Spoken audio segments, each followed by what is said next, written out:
Paano ba natin i-format ang Tecno Camon 16? Just follow me. Una, puntahan natin ang settings. And then, i-click natin ang accounts kung saan nakalagay ang ating Google account. And then, i-click natin ang ating Google account. And then, i-remove po natin. Kailangan naka-remove lahat ng Google account. Kailangan walang matira sa Google account.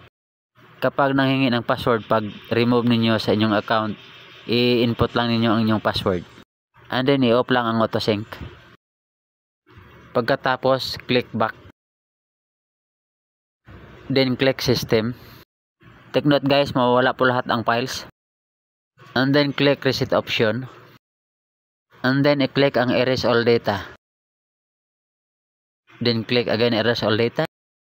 Tapos, i-input lang yung password kung meron man. Kung wala, hindi naman manghingi yan. Okay. We are now in the process of wiping data. Antay-antay lang po tayo guys kasi pag ganito medyo matagal po ito. Maybe 3 to 5 minutes or more ang kanyang rebooting bago siya mag-open. Maya-maya i-jam ko ang video para medyo umikli naman at hindi masyadong mahaba ang inyong panonood.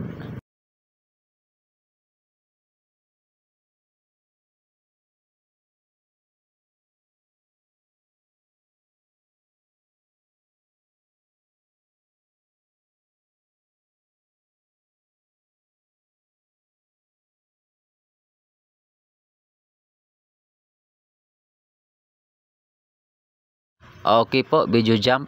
Then, let's set up. Just follow what I'm doing.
Okay, till done. Thank you very much and don't forget to like and subscribe.